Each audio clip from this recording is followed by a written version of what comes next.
Good morning बच्चों।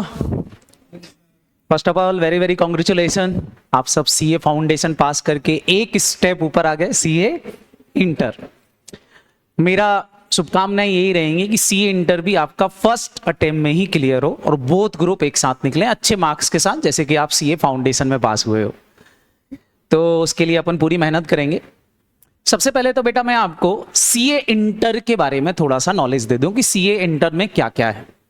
Foundation का तो नॉलेज है ही आपको, सीए इंटर के बारे में भी थोड़ा सा जान लेते हैं कि सीए इंटर के लिए हमको कैसे पढ़ना पड़ेगा, क्या करना पड़ेगा, उसको लेकर के अपन कुछ बातें सबसे पहले डिस्कस करेंगे।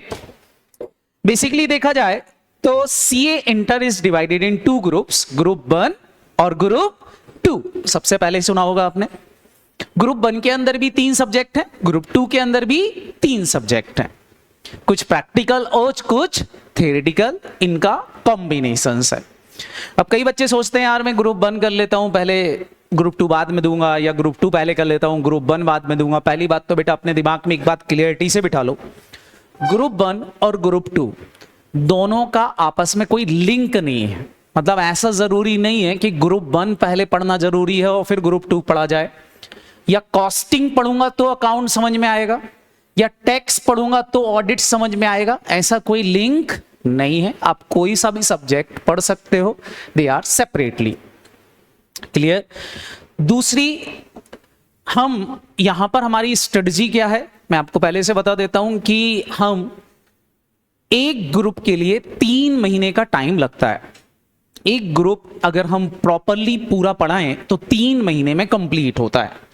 मतलब वो ग्रुप आपके कंप्लीट होने में 6 महीने लगेंगे। जैसे अभी जो हमारी रिसेंट बैच जो चल रही है, आप वहां जाके पता कर सकते हो, पूछ सकते हो, इंक्वायरी ले सकते हो। मैंने बच्चों से बोला था कि मैं 3 महीने में फर्स्ट ग्रुप आपका खत्म कर दूंगा। 95% सिलेबस उनका फर्स्ट ग्रुप का कंप्लीट हो चुका है। अदर एकेडमी में जाके पता करना, वहां अभी 50% भी कंप्लीट नहीं हुआ, किसी में कुछ नहीं हुआ है। आप एक बार दूसरे जो बच्चे हैं उनसे फीडबैक जरूर लेना, तो आपको पता चल जाएगा। ये हमारी सबसे बड़ी जीत है कि हमने 90% से भी ज्यादा, लगभग 95% कोर्स फर्स्ट ग्रुप का उनका कंप्लीट है। 5% बचा हुआ है, विद इन 2 to 3 डेज में उनका कोर्स कंप्लीट हो जाएगा। और वो आज से सेकंड ग्रुप भी तैयार करना चालू कर देंगे। जब उनका आपका फर्स्ट ग्रुप या सेकंड ग्रुप दोनों में से 3 महीने में से जो कंप्लीट हो जाता है, जब तक आपका दूसरा ग्रुप चलता है तब तक हमारी स्ट्रेटजी रहती है कि हम उसका पूरा रिविजन्स करवा दें 2-3 बार, आपके प्रॉपरली मॉक टेस्ट अरेंज कर दें उस ग्रुप के, ताकि जब तक आपका, जैसे फॉर एग्जांपल अभी जो बच्चे पढ़ रहे हैं उनका फर्स्ट ग्रुप कंप्लीट हो गया है, तो अब वो सेकंड ग्रुप की तैयारी करेंगे आपके साथ, क्योंकि आपका पहले मैं सेकंड ग्रुप स्टार्ट करवाऊंगा। साथ ही साथ फर्स्ट ग्रुप के 2 सब्जेक्ट भी चलते रहेंगे आपके, ताकि आपको ऐसा नहीं लगे कि आपका फर्स्ट ग्रुप नहीं चल रहा है। तो आपके फर्स्ट ग्रुप भी चलेगा, साथ ही साथ क्या चलेगा बेटा, आपका सेकंड ग्रुप भी चलेगा। सेकंड ग्रुप आपका जब तक कंप्लीट होगा, फर्स्ट ग्रुप के 2 सब्जेक्ट भी आपके बहुत कुछ निपट चुके होंगे।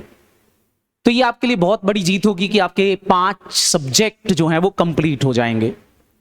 एक आध सब्जेक्ट बचेगा आपका लॉ, जो बाद में कंप्लीट होगा, उसमें भी ज्यादा समय आपको नहीं लगेगा। तो ये हमारा एक तरीका रहेगा, स्ट्रेटजी रहेगी किस तरीके से आपको पढ़ाना है। तो मैं आपसे बोल रहा था कि जो बच्चों के अभी फर्स्ट ग्रुप कंप्लीट हो गया है, उन बच्चों के अब क्या तैयार होने चालू हो जाएंगे, फर्स्ट ग्रुप के मॉक टेस्ट होना चालू हो जाएंगे, जो क्लास टेस्ट हो रहे थे वो तो हो ही रहे, रिविजन्स उनके चालू हो जाएंगे। तो फायदा ये होता है कि जब तक उनका सेकंड ग्रुप कंप्लीट होगा तो फर्स्ट ग्रुप में वो इतना जीत हासिल कर चुके होंगे कि अब उनके बचे हुए 3 महीने जो सेल्फ स्टडी के रहेंगे वो केवल किसके लिए रहेंगे, सेकंड ग्रुप के लिए। और अगर इतनी अच्छी तैयारी के साथ एग्जाम में उतरा जाए, तो आप सब फाउंडेशन दे के आए हो, अगर एग्जाम की तैयारी अच्छे से हो तो पास होने से कोई रोक नहीं सकता। फेल वो ही बच्चे होते हैं बेटा जिनने प्रॉपरली स्ट्रेटजी के साथ, प्रॉपरली गाइडेंस के साथ पढ़ाई नहीं करी है। हमारे एकेडमी के अंदर सबसे इंपॉर्टेंट चीज ये होता है बेटा कि हम बच्चों के अकॉर्डिंगली चलते हैं। इंटर के अंदर प्रॉपरली एक एक बच्चे का फीडबैक समय समय पर हम लेते रहते हैं, उसको कहाँ प्रॉब्लम आ रही है उसको हम देखते रहते हैं। अगर किसी पर्टिकुलर सब्जेक्ट में कोई प्रॉब्लम है तो हम उसको अलग से लेके बैठते हैं। आपको टाइम टीचर अलग से देगा, अलग से बैठेगा। इस दूसरी जगह पे क्या होता है, एक सपोर्ट टीचर होता है, जनरली बैठा देते हैं, पर ऐसा यहाँ नहीं होगा। आपके साथ मैन टीचर ही बैठेगा, प्रॉपरली 1-to-1 डिस्कशन भी करेगा, ताकि आपको कोई प्रॉब्लम्स नहीं आए पर्टिकुलर उस चीज़ के अंदर। क्लियर। तो ये हमारा मेन ऑब्जेक्ट है। सब्जेक्ट की बात करें बेटा, तो आप सारे बच्चे यहां देख सकते हो, पेपर नंबर 1 आपका क्या है, फटाफट बोलो, एडवांस अकाउंट। पेपर नंबर 1 आपका एडवांस अकाउंट है। It is purely practical. ये सब्जेक्ट आपका कैसा है बेटा, प्रैक्टिकल्स है, पूरा प्रैक्टिकल सब्जेक्ट है। लेकिन ये वैसा नहीं है जैसा आप सोच रहे हो। तो सर इसमें क्या है, इस प्रैक्टिकल सब्जेक्ट में बेटा एक प्रॉब्लम है कि आपको थ्योरी पहले पढ़ना पड़ेगी और थ्योरी का इंप्लीमेंटेशन प्रैक्टिकल में है। ये वैसी अकाउंट नहीं है जैसा आपने 11th 12th बीकॉम वगैरह में पढ़ी है। ये अकाउंट थोड़ी सी डिफरेंट है। वहां हमने जो अकाउंट पढ़ी थी उस अकाउंट का कोई स्टैंडर्ड नहीं था। एडवांस अकाउंट का मतलब ही है कि स्टैंडर्ड के साथ अकाउंटिंग को पढ़ा जाए। इसलिए इस सब्जेक्ट के अंदर आपको 60 to 75% वेट अकाउंटिंग स्टैंडर्ड का है, जो अकाउंट के रूल्स और रेगुलेशंस है उसके अकॉर्डिंगली आपको अकाउंटिंग करना है। इसके बारे में अभी अपन डिटेल चर्चा करेंगे जब मैं आपको एडवांस अकाउंट पढ़ाना स्टार्ट करूंगा। ये मैं खुद पढ़ाऊंगा, माई सेल्फ सीए विनय राजौरिया। मैं आपको एडवांस अकाउंट ही डील करूंगा इंटर के अंदर, प्योरली 100 मार्क्स का पेपर। इसको अपन गो थ्रू करेंगे। इसको पढ़ाने में अराउंड मेरे को 3.5 मंथ लगता है। अभी से मैंने आपको बता दिया है, आज से आपका स्टार्ट हो रहा है, काउंटिंग कर लेना। 3.5 महीने में आपका ये कोर्स कंप्लीट हो जाएगा। क्लियर है कि नहीं? सबसे बड़ा सब्जेक्ट अगर मैं बात करूं इन 6 सब्जेक्ट के अंदर, तो सबसे बड़ा आपका एडवांस अकाउंट ही है। अब दूसरी एकेडमी में जाओगे तो लोग बोलेंगे 6-6 महीने लगाते हैं, 7-7 महीने भी लग जाते हैं, खत्म ही नहीं होता कई लोगों का तो।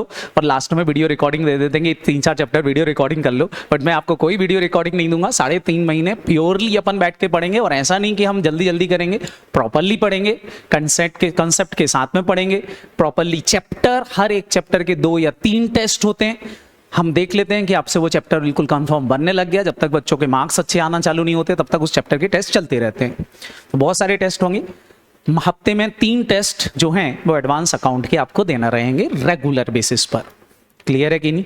तो एडवांस अकाउंट हो गया। दूसरा सब्जेक्ट है बेटा आपका कॉर्पोरेट लॉ और अदर लॉ। कॉर्पोरेट लॉ वही है बेटा सीएल, कंपनी लॉ जिसको आप बोलते थे। अदर लॉ के अंदर कुछ अलग हैं, जैसे फेमा हो गया, निगोशिएबल एक्ट हो गया, ऐसे कुछ एक्ट हैं जो आपको यहां डिस्कस करना है। क्लियर? तो ये सब्जेक्ट की बात करें तो ये प्योरली आपका थ्योरेटिकल सब्जेक्ट है। इसके अंदर आपको प्योरली थ्योरी पढ़ना है, it is not practical. Theory भी ऐसी कि जो टेक्निकल से जुड़ी हुई रहेगी। इसके लिए आपको 2 टीचर्स मिलेंगे यहां पर, वो दोनों टीचर्स आपको डील करेंगे। क्लियर है कि नहीं? अदर लॉ कोई और पढ़ाएगा और कॉर्पोरेट लॉ कोई और पढ़ाएगा। क्लियर? इसके बाद आता है बेटा टैक्सेशन। टैक्सेशन की बात करें तो फिर से हमारे इंडिया के अंदर 2 टैक्स चलते हैं, एक डायरेक्ट टैक्स और एक इनडायरेक्ट टैक्स। इनडायरेक्ट टैक्स के अंदर आता है बेटा आपका जीएसटी, तो आपको जीएसटी पढ़ना पड़ेगा यहां पर। और डायरेक्ट टैक्स के अंदर आपका है बेटा इनकम टैक्स, तो आपको इनकम टैक्स पढ़ना है। ये सब्जेक्ट आपका प्रैक्टिकल प्लस थ्योरी दोनों है। आपको इसके अंदर प्रैक्टिकल भी अच्छे से करना पड़ेगा और थ्योरी भी अच्छे से तैयार करना पड़ेगी। ये दोनों क्वेश्चंस आते हैं, प्रैक्टिकल प्लस थ्योरी। ये आपका क्या है बेटा, ग्रुप 1 है। क्लियर है कि नहीं? ग्रुप 2 की बात करें तो ग्रुप 2 के अंदर भी कॉस्ट एंड मैनेजमेंट अकाउंट, ये पूरा का पूरा प्रैक्टिकल है। ऑडिट और इथिक्स की बात करें तो ये प्योरली थ्योरी है आपकी। और यहां फिर से जो पेपर नंबर 6 है वो प्रैक्टिकल प्लस थ्योरी का कॉम्बिनेशन है। एफएम आपका प्रैक्टिकल में आता है और स्ट्रेटेजिक मैनेजमेंट आपका क्या है बेटा, थ्योरेटिकल है। आप देखो तो प्रैक्टिकल फिर थ्योरी, प्रैक्टिकल प्लस थ्योरी का कॉम्बिनेशन। आप मेरे को बताओ, चाहे आप ग्रुप 1 करो चाहे ग्रुप 2 करो, क्या दोनों सिमिलर दिख रहे हैं आपको? सिमिलरिटी। क्लियर है कि नहीं? पास होने के लिए क्या करना है? आप सारे बच्चे फाउंडेशन पास होके आए हो, सेम बात बेटा, आपको इन सारे सब्जेक्ट में मिनिमम 40% मार्क्स लाना है। और ओवरऑल आपको पता है कितने परसेंट चाहिए, 50% चाहिए, 50% चाहिए। क्लियर है कि नहीं? हाँ, आप ऐसा कर सकते हो, कभी ऐसा हो जाए कि किसी सब्जेक्ट में आपके 60 से ज्यादा नंबर आ गए, 60 या 60 से ज्यादा मार्क्स आ जाते हैं, तो वो पेपर एग्जम्प्ट हो जाता है। फिर आपको दूसरी बार वो देने की जरूरत नहीं है। हर एक ग्रुप में आप 2 पेपर एग्जम्प्टेड करा सकते हो। तीनों पेपर एग्जम्प्टेड नहीं हो सकते, क्योंकि तीनों एग्जम्प्टेड होगा तो फिर बासी हो जाओगे, कोई मतलब नहीं निकलेगा। क्लियर है कि नहीं? तो आप ऐसा भी कर सकते हो कि 2 पेपर एग्जाम करा के तीसरा पेपर निकाल लो। बट चिंता मत करो, आपके साथ ऐसा नहीं होने वाला। आपका बोथ ग्रुप ही क्लियर होगा और 1 शॉट क्लियर होगा। क्लियर है कि नहीं? तो ये हमारा एक ऑब्जेक्ट है, पर्टिकुलर इस तरीके से हमको तैयारी करना है। क्योंकि हमारे सारे बच्चे फाउंडेशन वाले हैं, आप सारे बच्चों को पता है कि तैयारी करना किस किस से पड़ती है। आपको 3 चीजें हमेशा से स्टार्टिंग से पढ़ाई गई हैं, इंपॉर्टेंस इन्हीं चीजों को दिया गया है। आपको पता है आपको क्या पढ़ना है बेटा, आपने स्टडी मटेरियल, इंस्टीट्यूट का जो आईसीआई का स्टडी मटेरियल है इसकी तैयारी करना है।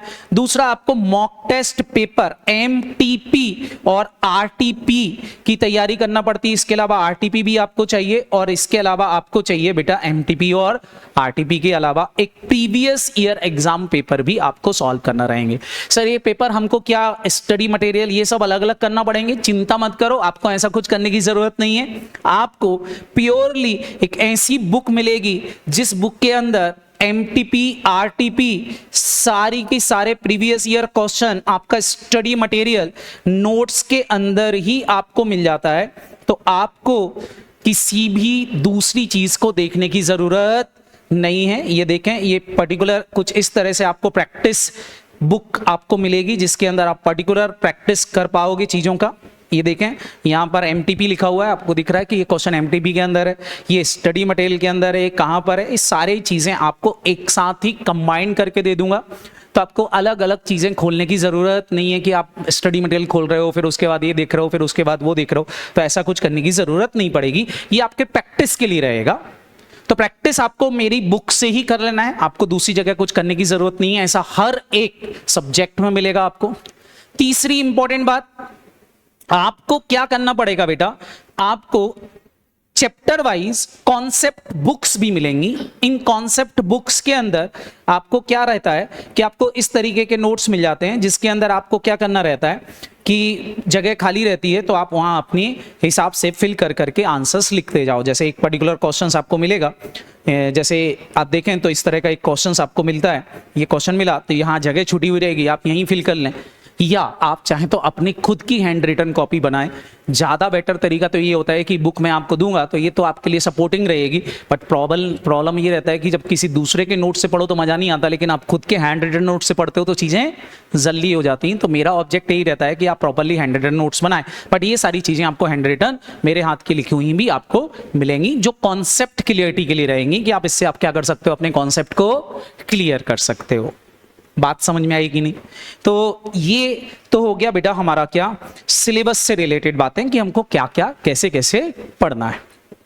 क्लियर?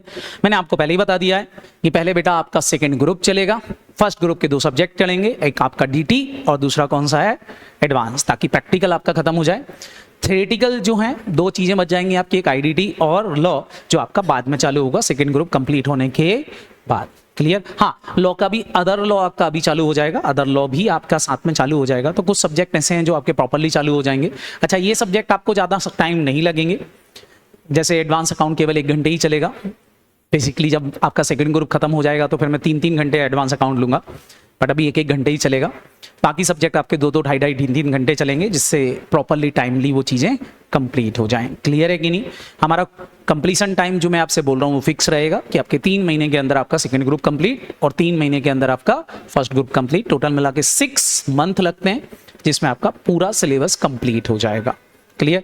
टीचर आपको बहुत अच्छे मिलेंगे, सपोर्टिंग टीचर्स मिलेंगे जो आपको प्रॉपरली सपोर्ट करेंगे। क्लियर? अब वो पेस नहीं रहा कि आपको इधर उधर भागना पड़े। इंटर के सारे टीचर्स बहुत अच्छे हैं क्योंकि सारे टीचर्स आपके सपोर्टिंग रहेंगे, आपको बहुत हेल्प करेंगे सारी चीज़ों में, तो आपको प्रॉपरली मज़ा भी आएगा पढ़ने में। क्लियर है कि नहीं? चलो अब मैं आ जाता हूँ किस पर बेटा, अपने सब्जेक्ट पर। मेरा सब्जेक्ट क्या है? Advance account. 100 marks paper, practical. आपको इसके लिए 3 कॉपियां बनाना है। कितनी कॉपी बनाना है? 3। एक कॉपी क्या रहेगी? एक कॉपी रहेगी आपकी कॉन्सेप्ट बुक। पतली सी बनाना, बहुत मोटी सी कॉन्सेप्ट बुक मत बनाना। कॉन्सेप्ट बुक के अंदर आप केवल अपने कॉन्सेप्ट को नोट्स करोगे। एडवांस अकाउंट एक ऐसा सब्जेक्ट है जिसके अंदर आपको मान के चलना 500-600 कॉन्सेप्ट मिलेंगे।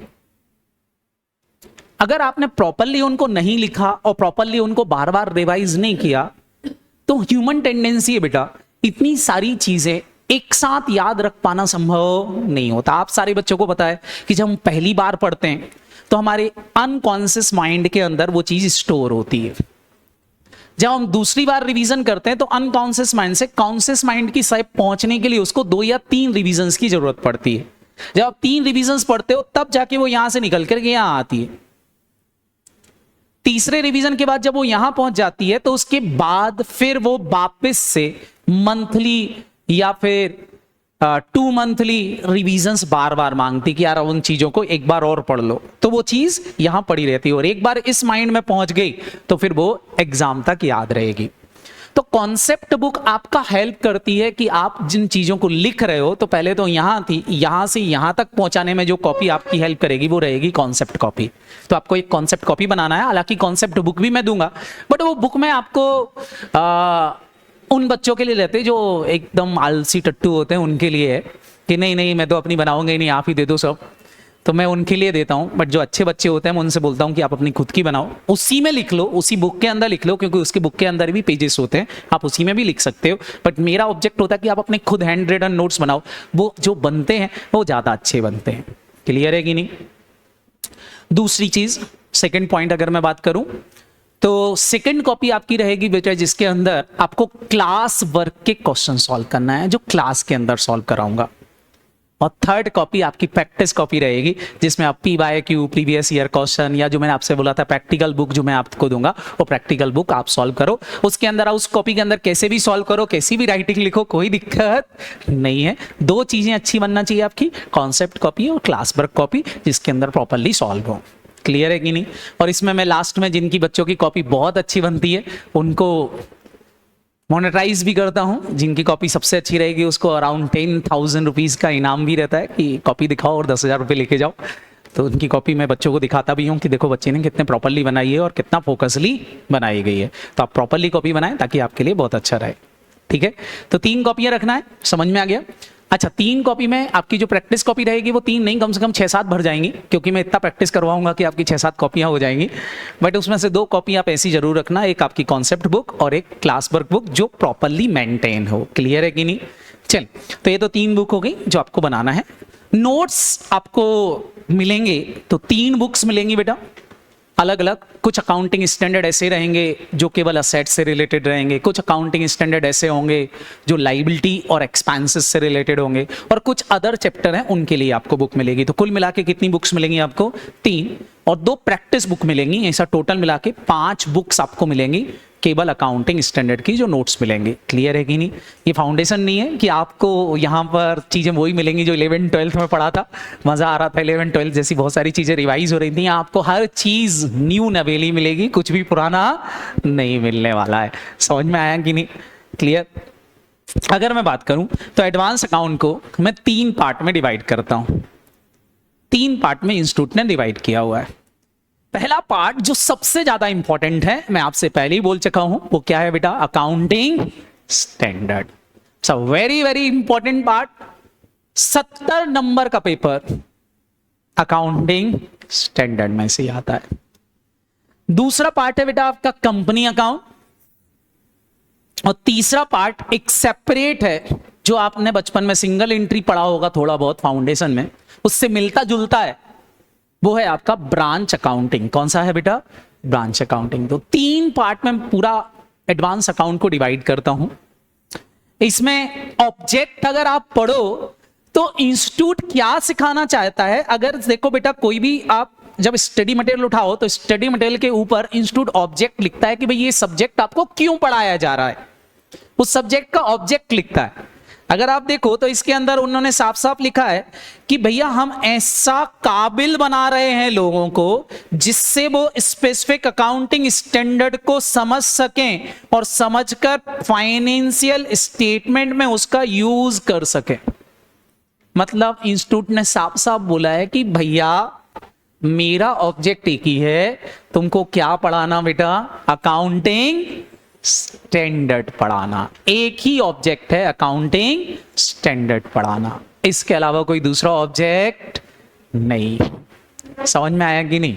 गुड मॉर्निंग बेटा, इतना समझ में आया कि नहीं? तो that's a object accounting standard. तो आप सारे बच्चे मेरे को बताओ एडवांस अकाउंट में आप किस पे फोकस करोगे?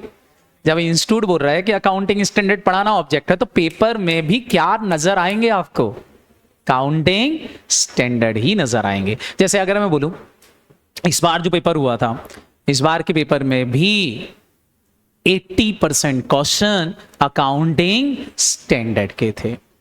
अब सोचो अकाउंटिंग स्टैंडर्ड अच्छे से पढ़ लो तो 80 नंबर तो ऐसे ही आ गए। 20 नंबर के लिए पास थोड़ी ना हो जाएंगे, एग्जाम्शंस तक आ जाएगी। 20 नंबर के लिए अपन को बाकी मेहनत करना है। क्लियर है कि नहीं? तो अब आपको लग रहा हो सर अकाउंटिंग स्टैंडर्ड ही पढ़ डालते हैं, बट अकाउंटिंग स्टैंडर्ड अपने आप में टोल मिला के बेटा 29 है। इफेक्टिवली बात करें तो 27 है। हालांकि 2 अकाउंटिंग स्टैंडर्ड मर्ज हो गए हैं, वो किसी दूसरे में तो है 29 ही, लेकिन काउंटिंग में आपको 27 है। तो 27 चैप्टर पढ़ना है खाली किसकी? अकाउंटिंग स्टैंडर्ड के। और बाकी फिर अदर जैसे कि ब्रांच हो गया, कंपनी अकाउंट के कुछ चैप्टर हो गए, वो डिस्कस करेंगे। क्लियर हुआ कि नहीं? तो ऐसे अगर आप देखोगे तो कुल मिला के 34 चैप्टर, 34 चैप्टर आप पढ़ते हो। 34 चैप्टर अगर मैंने बोला तो आप समझ जाओ कि सबसे बड़ा सिलेबस किसका है। और ये अगर आपने एविंग किया तो आपका इंटर बिगड़ा। एडवांस अकाउंट अच्छा बना तो आपको इंटर पढ़ने में मजा आता है। क्लियर है कि नहीं? 2 ही सब्जेक्ट ऐसे हैं जो आपको थोड़ा सा दिक्कत देंगे, एक एडवांस अकाउंट है और दूसरा है आपका बेटा कॉस्ट। और एडवांस अकाउंट मैं पढ़ा रहा हूँ, कॉस्ट आपको प्रवीण सर पढ़ाएंगे। तो दोनों ही सब्जेक्ट में आपको कोई प्रॉब्लम आने वाली नहीं है। और तीसरा प्रैक्टिकल सब्जेक्ट है आपका एफएम, वो आपको प्रवीण सर पढ़ाएंगे, तो उसमें भी कोई प्रॉब्लम नहीं आने वाली है। और एक प्रैक्टिकल सब्जेक्ट आपका डीटी है जिसको विवेक मेहता सर पढ़ाएंगे, ऑल्सो वेल नोन फैकल्टी, तो उसमें भी आपको कुछ प्रॉब्लम नहीं आएगी। बाकी सब्जेक्ट जो है वो थ्योरेटिकल हैं, आप कैसे भी पढ़ो आपको आराम से उस सब्जेक्ट में मजा आने वाला है। क्लियर है कि नहीं? तो चले, तो ये तो हो गया सिलेबस। मैं आपको बता चुका हूं कि अकाउंटिंग स्टैंडर्ड आपके लगभग इंस्टीट्यूट खुद बोलता है कि मिनिमम टू मिनिमम मैं 65 नंबर का तो पूछूंगा ही पूछूंगा। इंस्टीट्यूट ने फिक्स कर दिया है कि मिनिमम 65 नंबर का तो मैं पूछूं। क्या? Accounting standard.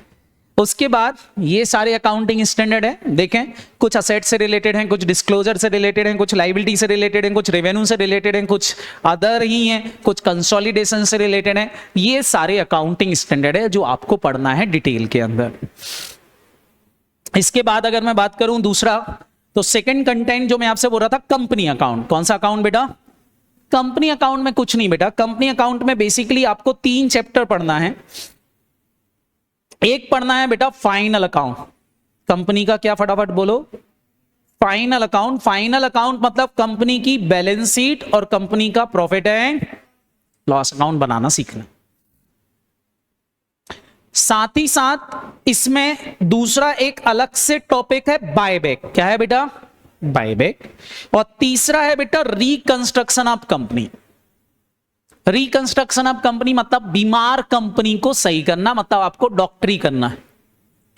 डॉक्टर बीमार हो जाता है तो आप डॉक्टर के पास जाते हो कि नहीं? वैसे कंपनी बीमार होती है तो रिकंस्ट्रक्शन वाले डॉक्टर के पास जाती है, उसकी इलाज करके कंपनी को प्रॉपर खड़ा कर देता है। क्लियर है कि नहीं? तो रिकंस्ट्रक्शन सीखना है। इन 2 टॉपिक का एएस से कोई लेना देना नहीं है। समझ में आ रहा कि नहीं? इनमें कोई एएस यूज नहीं होंगे। फाइनल अकाउंट में एएस ही एएस यूज होंगे।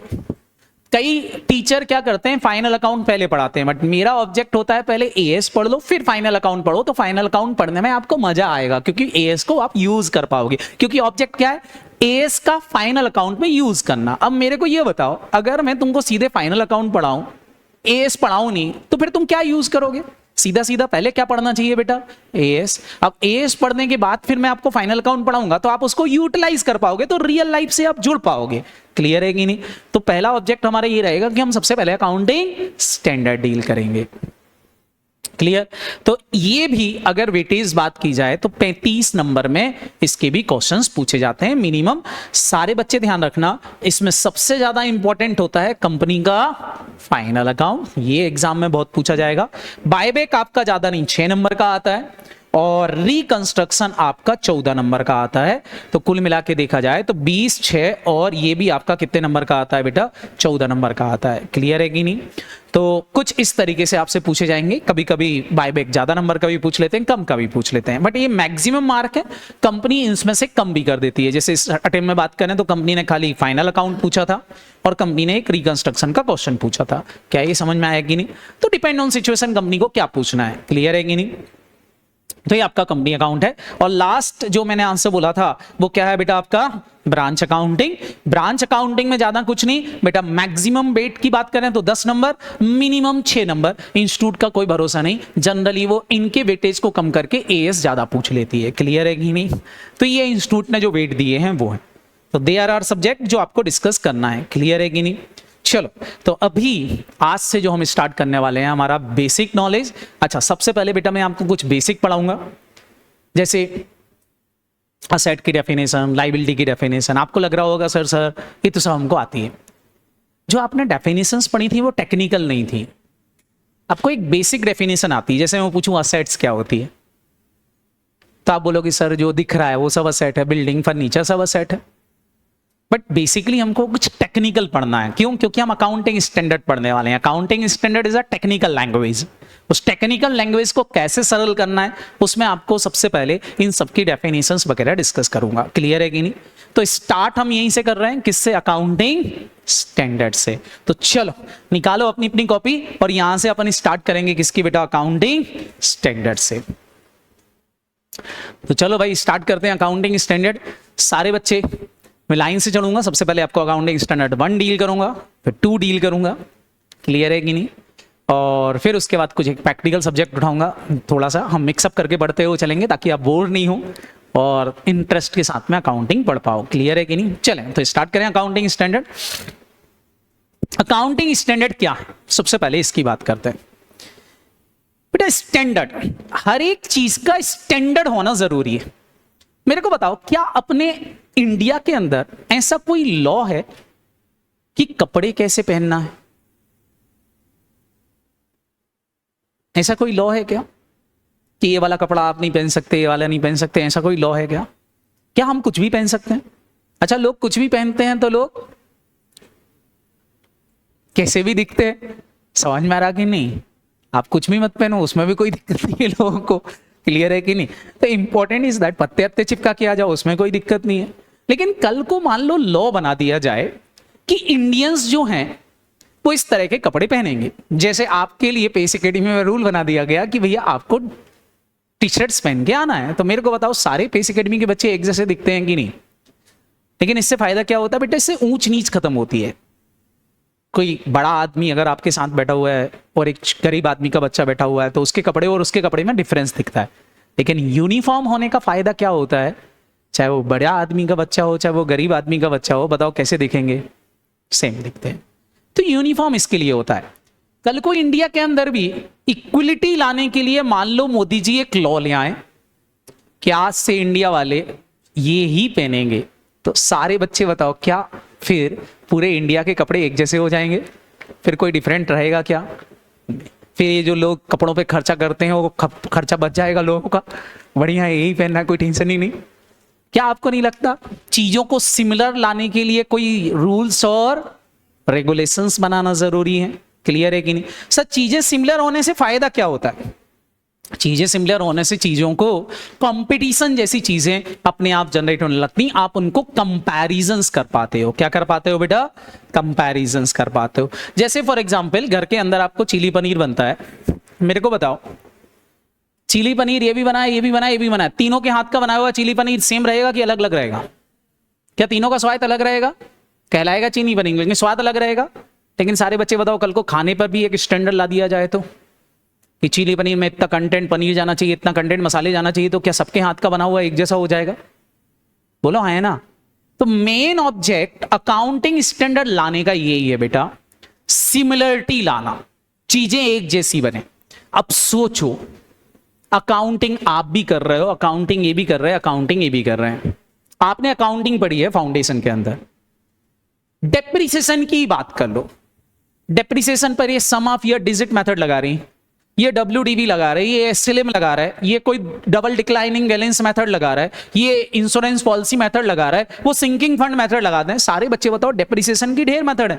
मेरे को बताओ क्या अकाउंट सबके एक जैसे बनेंगे कि अलग अलग बनेंगे? बताओ अकाउंट अगर अलग अलग हो तो कोई रिलाय करेगा उन अकाउंट पर? इनने SLM लगाया इसलिए इनको लग रहा था कि यार SLM लगाने से फायदा है, कंपनी के प्रॉफिट बढ़ जाएंगे, इनने SLM लगा दिया। इनको लॉस चाहिए थे, इनने WDV लगा दिया। सारे बच्चे बताओ क्या अकाउंट मैनिपुलेट किए जा सकते हैं? बोलो हाँ है ना। मैनिपुलेटेड अकाउंट पे कोई रिलाई करेगा, विश्वास करेगा क्या? क्या आपको नहीं लगता कि अकाउंट के लिए रूल्स और रेगुलेशंस बनाना जरूरी है? तो जो अकाउंट के रूल्स और रेगुलेशंस बनाए गए हैं ना बेटा, उन्हीं को क्या बोलते हैं? अकाउंटिंग स्टैंडर्ड बोलते हैं। क्लियर है कि नहीं? लेकिन अब सवाल ये उठता है, चलो रूल तो बन गए, रूल तो बना लिए सर, फॉलो करें नहीं करें वो तो लोगों के हाथ में है। अरे आए ना, जैसे फॉर एग्जाम्पल हमारे इंडिया के अंदर ट्रैफिक रूल तो हैं, लेकिन क्या कोई फॉलो करता है? क्यों नहीं फॉलो करते? क्यों फॉलो नहीं करते? कोई नहीं, पुलिस वाले को 50 रुपए देंगे और निकल जाएंगे। अरे वो तो छोड़ो, स्पीड ब्रेकर आता है तो हम तो पीछे ऐसे उठ के बाइक बाइक खुदा लेते हैं, धीमी धीमी करने का नहीं। क्लियर है कि नहीं? Important is that rule follow ही नहीं होते। क्यों? क्योंकि पेनल्टी कम है। तो चलो अकाउंट के रूल बना भी दूं तो फॉलो कैसे करवाओगे भाई? तो फॉलो कराने के लिए भी गवर्नमेंट ने डंडा उठा रखा है। सर गवर्नमेंट ने डंडा उठा रखा मतलब? पहले तो बताओ सर, रूल बनाए किसने? रूल तो बनाए बेटा ICAI ने, हमारे माई बाप ने, जो हमको पास कराएगा। रूल तो उसने बनाए। लेकिन ICAI कोई गवर्नमेंट है क्या? ICAI बोले लोगों को भैया ये वाला काम करो तो लोग सुनेंगे क्या? ICAI तो गवर्नमेंट है ही नहीं। गवर्नमेंट कौन है? Ministry of corporate affairs, MCA। तो ICAI क्या करता है? रूल बनाकर नफरा को देता है, नफरा उसकी रीडिंग करता है। नफरा क्या है अपन आगे जाके डिस्कशन करेंगे। तो नफरा को मिलता है, मतलब एक बॉडी है जो MCA के अंदर में काम करती है, जो वॉच करती है सारी चीजों को, फिर MCA उसको अपनी साइट पर अपलोड कर देता है। अभी ICAI और नफरा में झगड़े भी चल रहा है खूब, मैं आपको कहानी सुनाऊंगा क्या झगड़े चल रहे हैं। तो इंपॉर्टेंट ये होता है कि पहले क्या था, ICAI सीधा का सीधा किसको पहुंचा देता था न्यूज? MCA को। डायरेक्ट पहुंचती MCA तक, पर MCA सीधा सीधा अपलोड कर देता, कोई टेंशन वाली बात नहीं थी। बट अब बीच में एक क्या बॉडी घुसेड़ दी गवर्नमेंट ने? नफरा। पहले नफरा से गुजर कर MCA तक पहुंचना रहता है। फिर MCA को हम रिपोर्ट देते हैं, MCA क्या करता है? उसको अपने साइट पे डाल देता है। जैसे ही MCA की साइट पे आती है मतलब वो चीज गवर्नमेंट ने बोल दी। अब गवर्नमेंट ने बोल दी तो सबको फॉलो करना कंपलसरी हो गया। समझ में आया कि नहीं? बोलो। तो सर MCA के रूल तो केवल कंपनी पे लगेंगे, चाय वाले पे थोड़ी ना लगेंगे, टपरी वाले पे। टपरी वाला थोड़ी ना फॉलो करेगा। बोलो। कल को मैं चाय वाले के पास अकाउंटिंग स्टैंडर्ड की बुक, कल मैं लेके आऊंगा, आपको दिखाऊंगा, अकाउंटिंग स्टैंडर्ड की मोटी सी बुक लेके जाऊं और उसके टेबल पे रखूं और बोलूं तेरे ऊपर ये वाले सारे लॉ लग गए। चाय वाला मेरे को क्या बोलेगा? सर ये चाय फ्री में पी लो। बोलो। बोलेगा ये रूल किसने बनाया? उन्हें मोदी जी ने बनाया है, तुम्हारे ऊपर लगा दिए। सारे बत्ते बताओ, चाय वाला घबराएगा कि नहीं? बोलो। फिर वो लोग सर ये हैं क्या? मैं बोलूंगा देखो इससे बैलेंस शीट और P&L तुमको अपना इन रूल के हिसाब से बनाना है। चाय बोलेगा, चाय वाला बोलेगा अच्छा नहीं बनाए तो? मैं बोलूँ नहीं बनाओ तो कोई दिक्कत नहीं। तो वो क्या बोलेगा? बोलेगा चाय के पैसे देके जाना। बात समझ में आ रही कि नहीं? क्या चाय वाला रूल फॉलो करेगा? तो चलो कंपनी के ऊपर तो MCA के डंडा चल रहा है, चलो ठीक है। चाय वाले के ऊपर कंपनी का डंडा चल रहा है क्या? Proprietorship business, partnership business, corporate, trust, ये फॉलो कैसे करेंगे? तो इनके लिए पावर दे दी बेटा CA को। किसको पावर दे दी? CA। ICAI ने पूरी पावर CA को दे दी। CA से बोला गया है कि तुम्हारा धर्म कर्म है, तुमको कसम खिलाई जा रही है कि तुम तब तक फाइनेंशियल स्टेटमेंट पे साइन नहीं करोगे जब तक वो AS फॉलो नहीं कर रहे हैं। समझ में आ रहा कि नहीं? तो सर CA से साइन क्यों करवाएंगे? हम करवाएंगे ही नहीं साइन, अपना P&L और बैलेंस शीट बना के रख लेंगे। तो तुम्हारी बैलेंस शीट और P&L को कोई देखेगा ही नहीं, सुनेगा ही नहीं। क्यों? क्योंकि CA के साइन चाहिए। तो सर किसी को दिखाना क्यों? अगर किसी को दिखाना नहीं तो कोई दिक्कत नहीं, रखे रहो। लेकिन जब भी किसी को दिखाने जाओगे, से आपको लोन लेना है, तो लोन लेने के लिए आप बैंक में जाओगे तो बैंक सबसे पहले क्या बोलेगा? इस पे CA के साइन करा के दो। और हम साइन कब करेंगे? जब AS फॉलो किए होंगे। बात समझ में आई कि नहीं? आप इनकम टैक्स में गए, इनकम टैक्स वाले से बोलते हो कि भैया टैक्स भरना है, ये हमारा P&L है देख लो। इनकम टैक्स वाला सबसे पहले क्या देखेगा? CA के साइन है कि नहीं। अगर CA के साइन है तो वो टैक्स लेगा, नहीं तो वो लेगा जाओ CA के साइन करा के लाओ। क्या इनडायरेक्टली हमने पकड़ लिया? बोलो हाँ है ना। तो CA के साइन बहुत इंपॉर्टेंट हो गए, इसलिए तो अपन CA कर रहे। समझ में आ रहा कि नहीं? नहीं तो अपन CA क्यों करते? तो आपने सुना भी होगा, मोदी जी ने बोला भी है कि जो पावर पीएम के साइन में नहीं है वो पावर किसके साइन में है, सीए के साइन में। अच्छा, सीए कभी रिटायर नहीं होता, मरते मरते भी कोई जाए वो निपट रहा हो वो साइन कर दे तो उसकी बैलेंस शीट वैलिड हो जाएगी, कोई दिक्कत नहीं। समझ में आएगी नहीं तो, और जितना बूढ़ा सीए उतना अच्छा एक्सपीरियंस वाला माना जाता है, कितना फायदा है, इसलिए तो अपन सीए कर रहे हैं। क्लियर? तो रूल फॉलो कराने की जिम्मेदारी किसकी है, सीए की। रूल फॉलो कराने से चीजें कैसी चलती बेटा, सिस्टमेटिक चलती हैं। और जब चीजें सिस्टमेटिक हो जाती हैं, सिमिलरिटी आ जाती है, तो बेटा लोग उन चीजों को यूज करते हैं। और जिन चीजों में सिमिलरिटी नहीं है, अनसिस्टमेटिक हैं, उनको लोग यूज नहीं करते, उनके ऊपर लोग रिलाय नहीं करते। तो अकाउंटिंग स्टैंडर्ड लाने के पीछे ऑब्जेक्ट क्या था, समझ में आया कि नहीं? बातों बातों में मैंने आपको दो बातें बता दी। एक, अकाउंटिंग स्टैंडर्ड कौन बनाता है, बताओ। एमसीक्यू का दो, एमसीए वाले, अच्छा मैंने आपको बताया नहीं, एमसीक्यू क्वेश्चन आएंगे आपके 30 मार्क्स के, केस लॉ वाले रहते हैं। सबसे अच्छी बात यह है कि अभी इंस्टीट्यूट ने दोनों को अलग अलग नहीं किया है कि दोनों में 40-40% मार्क मिनिमम है। अभी आपको ओवरऑल 40% चाहिए, तो 30 नंबर एमसीक्यू के हो गए और 10 नंबर 70 में से आ गए, काम खत्म हो गया, पास तो वैसे ही हो जाते हैं। क्लियर है कि नहीं? बट अभी इंस्टीट्यूट का चल रहा है इस चीज को टप करने का कि एमसीक्यू 30 मार्क्स में 40% अलग चाहिए और 70 मार्क्स में 40% अलग चाहिए। अब ये चल रहा है, इंस्टीट्यूट का झगड़ा चल रहा है, अभी उस पर कोई रूल्स आया नहीं है, लेकिन हाँ ऐसा आईसीआई के अंदर मीटिंगों में चल रहा है। मैं आपको बता सकता हूँ, इंटरनल यूज है, क्योंकि हम तो आईसीआई में बैठे रहते हैं तो हमको पता है कि क्या चल रहा है। तो ये चीज चल रही है, जब भी हो जाए, बट अभी ये हुई नहीं। अभी तो बढ़िया है, आपके लिए कोई दिक्कत नहीं। समझ में आया कि नहीं? क्लियर? तो भाई मैं आपसे क्या बोल रहा था कि भैया देखो, बातों बातों में एमसीक्यू के दो तैयारी करवा दी मैंने। बताओ अकाउंटिंग स्टैंडर्ड कौन लिखता है? ICAI। इशू कौन करता है? एमसीए। समझ में आया कि नहीं? क्या ये क्लियर हो गया आपको? गुड। अब सारे बच्चे ध्यान से समझना, अकाउंटिंग स्टैंडर्ड जब बन गए तो अकाउंटिंग स्टैंडर्ड बनाने से क्या हमारे अकाउंटिंग सिस्टमेटिक हो जाएगी बेटा? बोलो। अकाउंटिंग सिस्टमेटिक हो जाने का फायदा क्या है सर? अकाउंटिंग सिस्टमेटिक फायदा क्या है? अकाउंटिंग सिस्टमेटिक होने का फायदा ये होता है कि हमको फाइनेंशियल स्टेटमेंट समझ में आएंगे। हमारी हालत कुछ ऐसी नहीं होगी कि बैलेंस शीट ही हमको समझ में नहीं आ रही है। बात समझ में आई कि नहीं?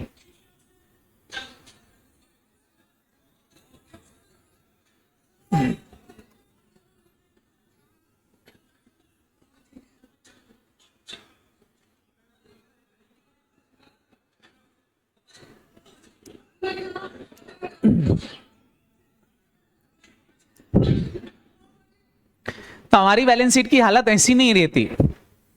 इसलिए बेटा अकाउंटिंग स्टैंडर्ड वो वाली बैलेंस शीट बोलते ही नहीं जो बनाना है, जो आपको बहुत अच्छी लगती है। कौन सी वाली? हॉरिजॉन्टल फॉर्मेट, टी शेप वाला। वो यहां अलाउ ही नहीं है। यहां कौन सा अलाउ होगा? Vertical format. सर वर्टिकल क्यों? बेटा वर्टिकल फॉर्मेट लोगों को समझ में आता है। जैसे फॉर एग्जांपल मैं पी&एल बनाऊं और पी&एल में टोटल इनकम नहीं लिखूं, फिर नीचे टोटल एक्सपेंसेस लिखूं, तो जो साइंस वाला बंदा है वो भी इनकम और एक्सपेंसेस समझ जाएगा कि नहीं? लेकिन आप डेबिट और क्रेडिट से समझाओ कि डेबिट में एक्सपेंसेस लिखे हैं, क्रेडिट में इनकम लिखी है, बताओ साइंस वाले को कुछ समझ में आएगा क्या? वो सिर खुद आएगा। क्लियर है कि नहीं? चीजों को अंडरस्टैंड कर पाए वो, इसलिए फॉर्मेट कैसा दिया गया अकाउंट के अंदर? वर्टिकल। तो अकाउंटिंग स्टैंडर्ड पूरे वर्टिकल फॉर्मेट वाली बैलेंस शीट और पी&एल बनवाएंगे, जिससे लोग क्या कर सकें बेटा? अंडरस्टैंड कर पाए। अकाउंटिंग स्टैंडर्ड फॉलो करने से पूरी अकाउंटिंग वर्ल्ड वाइज एक जैसी हो जाती है। पूरे वर्ल्ड की अकाउंटिंग और इंडिया की अकाउंटिंग कैसी हो गई बेटा? बेटा बोलो, एक जैसी हो गई। एक जैसी होने का फायदा क्या है? एक जैसी होने का फायदा है कि हमारी इंडियन कंपनी कल को फॉरेन में शेयर इशू करती है, तो फॉरेन के अंदर बैठा हुआ बंदा भी हमारे फाइनेंशियल स्टेटमेंट को अंडरस्टैंड कर पाएगा। बताओ अगर ऐसा नहीं होता, हमारे यहां के रूल अलग, फॉरेन के रूल अलग, तो सारे बच्चे जल्दी से बताओ क्या हमारे इंडिया के फाइनेंशियल स्टेटमेंट को अंडरस्टैंड कर पाते? उनके रूल अलग हैं, हमारे रूल अलग हैं। हम जब भी जाते फॉरेन में और जाके बोलते भैया हमको पैसा दो, हमारे इंडिया में पैसा लगाओ, तो बेटा फॉरेन का इन्वेस्टर हमारे इंडिया में पैसा लगाएगा ही नहीं। और फॉरेन मनी अगर इंडिया नहीं आएगी तो इंडिया का डेवलपमेंट हो पाएगा क्या? क्या हमको चाहिए फॉरेन मनी जिससे हमारा रुपीज जो है वो एप्रिसिएट हो? बोलो हाँ है ना? क्लियर है कि नहीं? तो बहुत इंपॉर्टेंट है बेटा, इसलिए बेटा इसको मैनेज करने के लिए रूल्स और रेगुलेशंस बनाए जाना जरूरी थे। अब जब रूल्स और रेगुलेशंस बन जाते हैं तो फायदा क्या होता है बेटा, इन्वेस्टर आप चीजों को क्या कर पाओगे बेटा, कंपैरिजंस कर पाओगे। क्या कर पाओगे, कंपैरिजन, चीजों में आप कंपैरिजंस कर पाओगे। भाई कंपैरिजंस कर पाओगे मतलब सर कंपैरिजन क्यों, बेटा सिमिलर चीजों में ही कंपैरिजंस होता है। कभी ऐसा हुआ कि आप घर गए हो और आपका छोटा भाई पालने में खेल रहा, पापा डांटे हैं उस छोटे भाई को कि नालायक तू अभी पालने में खेल रहा है, ये देख सीए इंटर पढ़ के आ रही है। तो क्या ये कंपैरिजन सही रहेगा? कंपैरिजन हमेशा किस में होता है, सिमिलर। अच्छा सिमिलर चीजें कब बनेंगी, जब सेम रूल्स और रेगुलेशंस फॉलो। सर कंपैरिजन करने से फायदा क्या होता है बेटा, कंपैरिजन करने से ग्रोथ होती है। कंपैरिजन करने से क्या होती है बेटा, ग्रोथ होती है। ग्रोथ कब होगी, जब कंपैरिजंस होंगे। बोलो हाँ है ना, क्लियर है कि नहीं? जैसे मैं आपसे बोलूं कि आप जब अपना रिजल्ट लेके आते थे तो पापा सबसे पहले किसका मार्क्स पूछते थे, आपके दोस्त के। अरे आया ना, उसके कितने आए। अभी सीए का रिजल्ट आया होगा, इसके 280 आए। जैसे ही आपने बताया होगा 280, तो पूछा होगा पापा ने दोस्त के कितने आए तेरे। आपके ज्यादा है तो कोई दिक्कत नहीं, दोस्त के ज्यादा आ गए तो पापा का मुंह बन जाता है, उसके ज्यादा क्यों आ गए। समझ में आया कि नहीं? वो ऐसा इसलिए, वो कंपैरिजन इसलिए होता है ताकि आपके अंदर कंपटीशन की भावना रहे। कंपटीशन की भावना आपकी ग्रोथ कराती है। क्लियर है कि नहीं? इसलिए तो बचपन में आपसे बोलते थे स्पोर्ट खेलो। स्पोर्ट के अंदर सबसे ज्यादा क्या होता है, कंपटीशन। और कंपटीशन एक बार अगर आपके अंदर भर गया तो जीवन भर वो निकलता नहीं है, वो हमेशा आपको आगे धकेलता रहता है। नहीं उससे आगे निकलना है, उससे आगे निकलना, उससे आगे निकलना है। बात समझ में आएगी नहीं?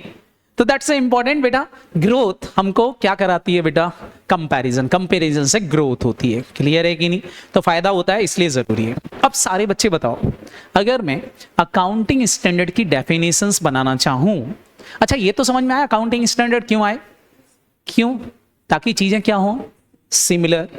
सिमिलर होगा तो क्या होगा, कंपैरिजन। कंपैरिजन करने से क्या होती है, ग्रोथ होती है। समझ में आया गया कि नहीं? अब बताओ, कोई पूछे अकाउंटिंग स्टैंडर्ड क्यों आए तो बता सकते हो कि नहीं? अब अकाउंटिंग स्टैंडर्ड की डेफिनेशंस बनाऊं तो अकाउंटिंग स्टैंडर्ड में लिखा क्या होगा, आप थोड़ा सोचो। हमारे अकाउंटिंग स्टैंडर्ड में ऑप्शंस खत्म किए गए। जैसे डेप्रिसिएशन चार्ज करने की ढेरों मेथड, अगर सारी मेथड छोड़ दी जाएंगी, भैया तुम ये वाली भी लगा लो, ये वाली भी लगा लो, ये वाली भी लगा लो, ये वाली भी लगा लो, तो बताओ बेटा क्या सिमिलरिटी आएगी? तो बेसिकली चॉइसेस को कम कर दिया है। मतलब अकाउंटिंग मेथड और जो प्रिंसिपल थे, जो चॉइस होती थी लोगों के पास, उसको क्या कर दिया है, रिड्यूस कर दिया, कम कर दिया। और बोले ये वाली, जैसे मैंने बोल दिया डेप्रिसिएशन की WDB मेथड ही लगेगी, बस खत्म। तो सारे बच्चे बताओ फिर क्या हो गया, WDB। तो सर हमको 11 12 में इतना क्यों पढ़ाते हैं, दुनिया भर की सारी मेथड पढ़ानी फाउंडेशन में, क्या जरूरत थी? ऐसे ही नॉलेज के लिए। हम तो यही आना है जो यहाँ है। समझ में आ रहा कि नहीं? मतलब बहुत सारी चीजें तो ऐसी हैं जो अब आपको केवल और केवल वो आएंगी जो फ्यूचर में काम आएंगी। रियल लाइफ में जो चलता है वो है अकाउंटिंग स्टैंडर्ड। क्लियर है कि नहीं? तो अगर मैं अकाउंटिंग स्टैंडर्ड की डेफिनेशंस बनाऊं बेटा, तो definition is simple. Accounting standard क्या है? अकाउंटिंग स्टैंडर्ड बेटा selective set of accounting policies है।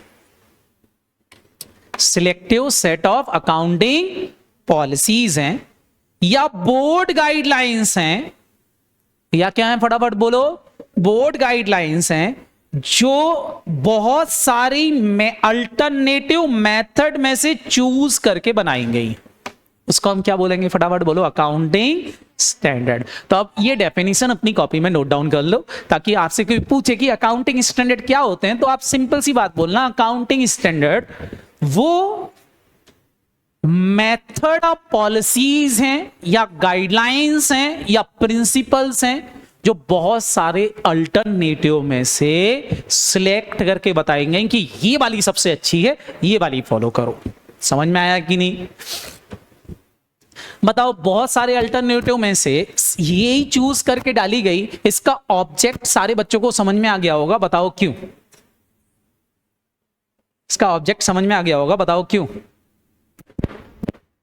ताकि सबसे अच्छी अकाउंटिंग हो और ट्रू एंड फेयर व्यू आए। बेसिक ऑब्जेक्ट है ट्रू एंड फेयर व्यू लाना फाइनेंशियल स्टेटमेंट में।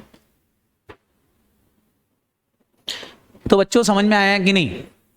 अब मेरे को बताओ, क्या डेफिनेशन याद करने की जरूरत है कि मेमोराइज रहेगी? आप कुछ भी एक वर्ड यूज कर सकते हो। आप वर्ड यूज कर सकते हो अकाउंटिंग पॉलिसीज, आप वर्ड यूज कर सकते हो अकाउंटिंग मैथड, आप वर्ड यूज कर सकते हो गाइडलाइंस, बोर्ड गाइडलाइन, जो सेवरल अल्टरनेटिव में से चूज करके बनाई गई हैं कि ये फॉलो करोगे तो दुनिया के सबसे अच्छे अकाउंटिंग स्टैंडर्ड माने जाएंगे। समझ में आया बेटा बच्चों?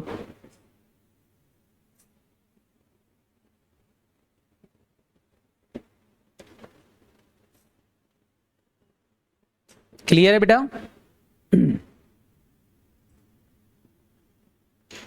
और कुछ पूछना है बेटा? आगे बढ़ू? तो ये क्या बेटा आपके अकाउंटिंग स्टैंडर्ड। अब दूसरी चीज मैं पूछूं आपसे, ऑब्जेक्ट क्या है बेटा अकाउंटिंग स्टैंडर्ड का? तो मैंने आपसे पहले ही बोल दिया था क्या कर सकें। ऑब्जेक्ट क्या है बेटा अकाउंटिंग स्टैंडर्ड का? कि जो डिफरेंट डिफरेंट अकाउंटिंग पॉलिसीज हैं उनको क्या किया जा सके, फटाफट बोलो, मैच किया जा सके, कंपैरिजंस किए जा सके। क्लियर है कि नहीं? और कंपैरिजन करने से क्या होगी बेटा? ग्रोथ होगी, सिमिलरिटी आएगी, लोग अकाउंटिंग को अंडरस्टैंड कर पाएंगे, चीजें सिमिलर बनेंगी तो क्या कर पाएंगे बेटा?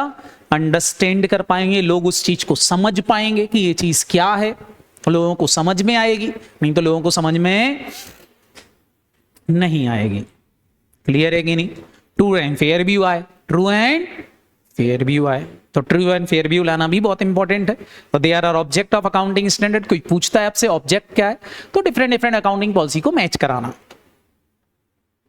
जिससे क्या है? ट्रू एंड फेयर व्यू आए।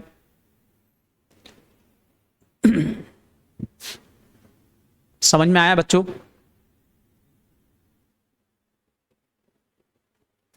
It is very easy. बताओ कोई दिक्कत इधर? क्लियर है बेटा?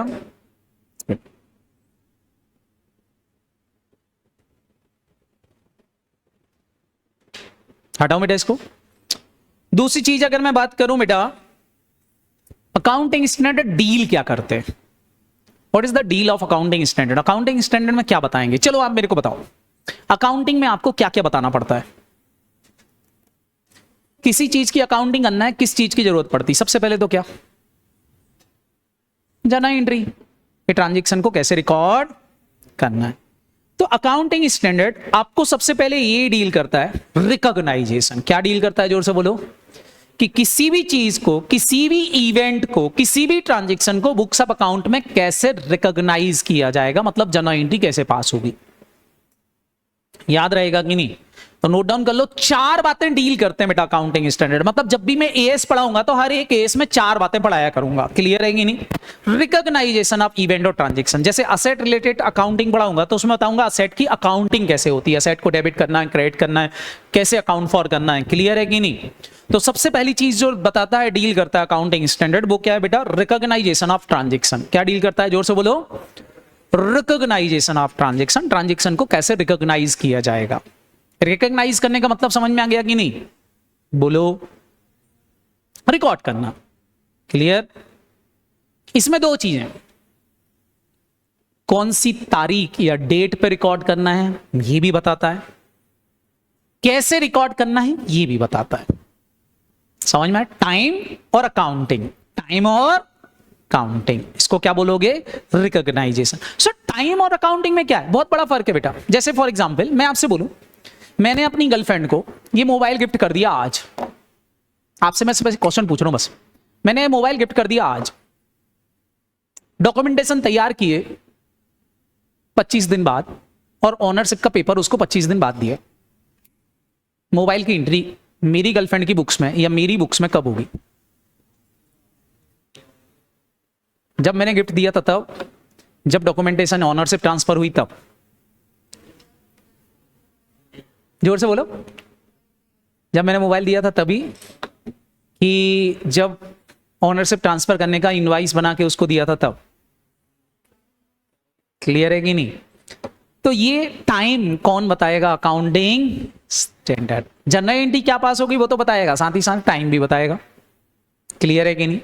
तो हालांकि इसकी एंट्री तभी कर देंगे जब मैंने मोबाइल गिफ्ट किया था, डॉक्यूमेंटेशन कोई इंपॉर्टेंट नहीं होते, वो आगे जाके अपन डिस्कस करेंगे ऐसा क्यों होता है। क्लियर है कि नहीं? दूसरी चीज बेटा ये डील करता है, अब बताओ जरा, चलो जर्नल एंट्री और डेट पता चल गई, अब बताओ क्या चाहिए आपको? अमाउंट? अमाउंट नहीं चाहिए, कितने रुपए पे रिकॉर्ड करें भाई, मोबाइल कितने का रिकॉर्ड करें, तो वो होता है बेटा मेजरमेंट। क्या है फटाफट बोलो? मेजरमेंट। तो दूसरी चीज डील करता है बेटा मेजरमेंट ऑफ ट्रांजेक्शन। सेकंड चीज डील करते हैं बेटा मेजरमेंट, कि भाई जो भी ट्रांजेक्शन रिकॉर्ड किया जाएगा उसको मेजर कैसे किया जाएगा, तो मेजरमेंट क्या रहेगा उसका। तो सेकंड आइटम क्या हो गया बेटा उसका? मेजरमेंट। क्लियर? तो मेजरमेंट बताता है, सारे बच्चे बताओ क्या दो बातें सबको समझ में आ गई? पहली चीज क्या बेटा?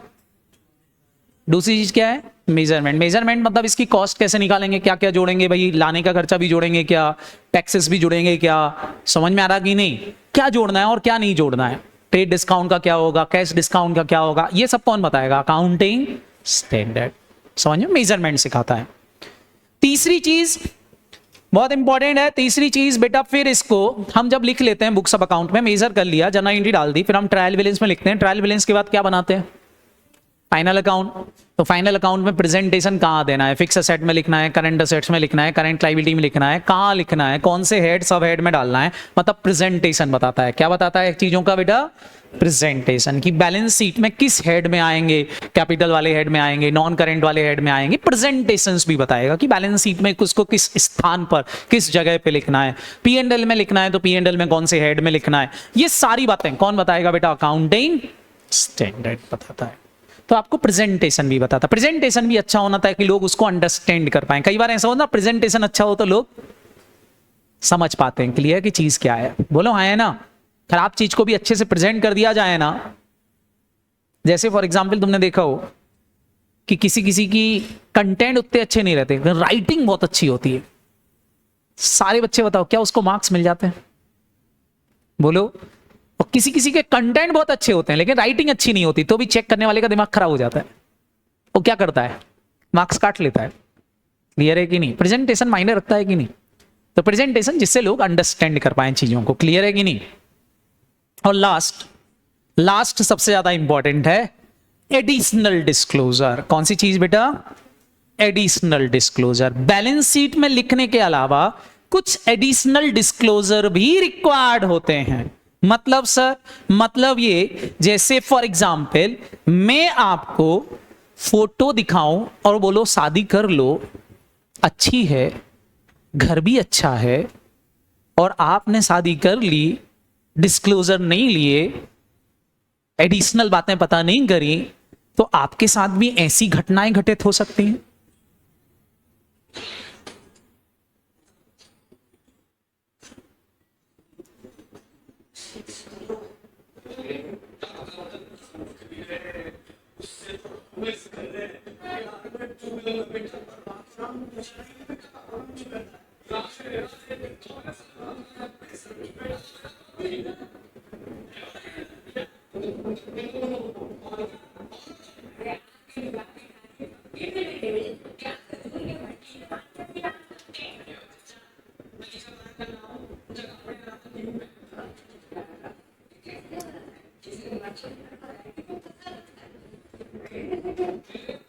बात समझ में आई कि नहीं?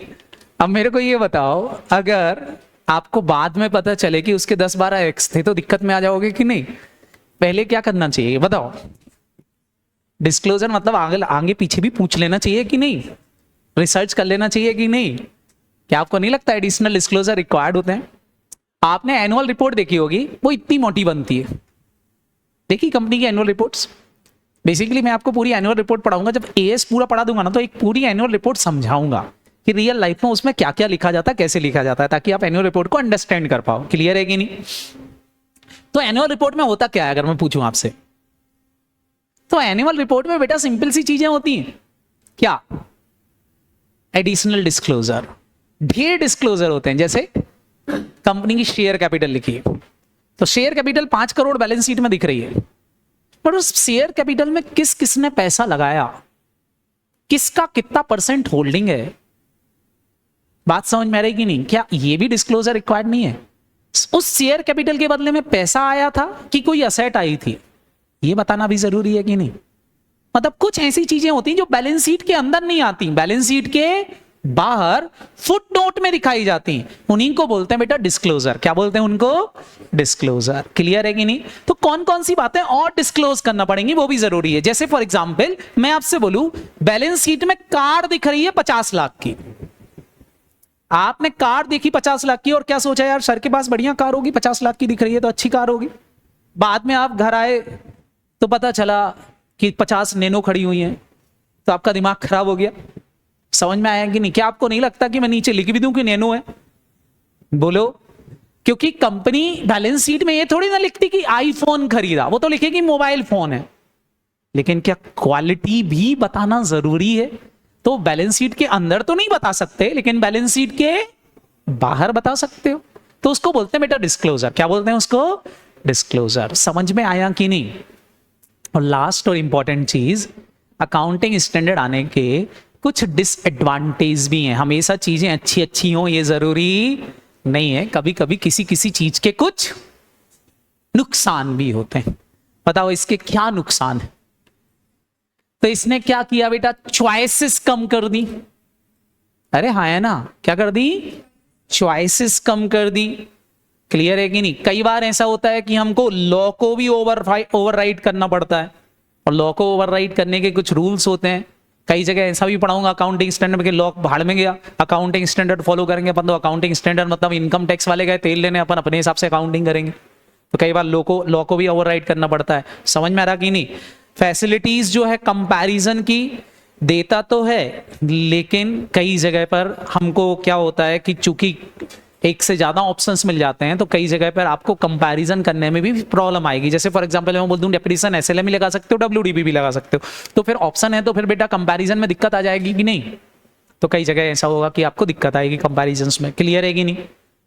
ये इसके कुछ लिमिटेशंस हैं। इसके क्या है फटाफट बोलो? कुछ लिमिटेशंस भी हैं और कुछ एडवांटेज भी हैं। एडवांटेज सबसे अच्छे फायदे क्या है? एडवांटेज फायदे ये हैं कि बेटा एक तो वेरिएशन को कम कर दिया, उसका उल्टा लिख दें। क्लियर है कि नहीं? बोलो। अरे हाँ है ना। और दूसरा, कई बार डिस्क्लोजर लॉ के अकॉर्डिंगली होते हैं, क्योंकि मैक्सिमम जगह पे ऐसा मिलेगा कि लॉ के अकॉर्डिंगली ही डिस्क्लोजर आ रहे होंगे। क्लियर है कि नहीं? लॉ के अकॉर्डिंगली जो जो चीजें बताना जरूरी है वो सब आ जाती हैं। और तीसरा, ये आपको कंपैरिजन की फैसिलिटी भी दे देता है। ये एडवांटेज है और इसका उल्टा लिख दो, वही क्या हो जाएंगे? इसके डिसएडवांटेज हो जाएंगे। बात समझ में आएगी नहीं? तो एडवांटेज और डिसएडवांटेज एक जैसे ही है, उसमें कोई फर्क नहीं। इसको उल्टा करके लिख दोगे तो वो क्या हो जाएंगे? डिसएडवांटेज। इसको सीधा सीधा लिख दो, क्या हो गए? एडवांटेज। समझ में आए? आपको केवल अभी कुछ बातें ध्यान रखना है जो मैंने आपको पढ़ाई। सबसे पहली चीज मैंने आपको बताई बेटा, अकाउंटिंग स्टैंडर्ड कौन बनाता है? तो आपको पता चल गया कौन बना रहा है बेटा? ICAI। कैसे बनाता है डिटेल में चर्चा होगी, चिंता करने की जरूरत नहीं है। दूसरी चीज मैंने बताई अकाउंटिंग स्टैंडर्ड होते क्या हैं। तीसरी चीज मैंने बताई अकाउंटिंग स्टैंडर्ड बनाने के पीछे ऑब्जेक्ट क्या हैं। और चौथी चीज मैंने आपको बताई कि अकाउंटिंग स्टैंडर्ड डील किसको करता है। आज अपन ने कितनी बातें करी कुल? क्या ये चारों बातें याद रहेंगी? बाकी सब भूल जाना, बस ये चार बातें याद रखना। क्लियर है कि नहीं? बताओ किसी को कोई दिक्कत? Any doubt? पक्का? चल, तो ये तो थी बेटा हमारा थ्योरेटिकल बात। अब हम कल से कुछ प्रैक्टिकल बातें डिस्कस करेंगे, कुछ बेसिक बातें करेंगे पहले डिस्कस, उसके बाद सारी चीजें डिस्कस करेंगे, तो चीजों को आप समझ पाओगे, अंडरस्टैंड कर पाओगे। पहले मैं आपको अपने अकॉर्डिंगली ढालूंगा कुछ चीजों में, मेरे अकॉर्डिंगली कुछ डेफिनेशंस बताऊंगा, उसके बाद चीजों। कुछ पूछना है? समझ में आ गया? इसको उल्टा कर देना, लिमिटेशंस हो जाएंगी। कई बार एग्जाम में लिखने आ जाता है एडवांटेज मत बताओ, लिमिटेशंस बताओ, तो इसको उल्टा करके लिख देना। समझ में कि वेरिएशंस आ जाते हैं। दूसरा लिख देना चॉइसेस कम कर दी। समझ में आ रहा कि नहीं? कई बार लॉ को ओवरराइड करना पड़ता है, और कंपैरिजन कई बार नहीं हो पाते क्योंकि एक से ज्यादा चॉइस दे देते हैं अकाउंटिंग स्टैंडर्ड। उल्टा करके लिख देना, याद रहेगा। चलो बाय बाय, थैंक यू। अब बेटा आपका डीटी का लेक्चर लगेगा, ठीक है? 1 घंटे आपका डीटी रहेगा। डीटी आपको सीए विवेक मेहता सर पढ़ाएंगे, उनसे भी मिलो आप, बहुत अच्छे टीचर हैं, आपको मजा आएगा उनसे डीटी पढ़ने में। अभी अगर मैं इंदौर में बात करूं तो डीटी उनसे अच्छा टीचर आपको कोई मिलेगा ही नहीं। क्लियर है कि मुंबई में पढ़ाते थे सर, उनको मुंबई से लेके आया हूं मैं यहाँ, आप पढ़ें एक बार, मजा आएगा आपको। चले बच्चों, बाय बाय।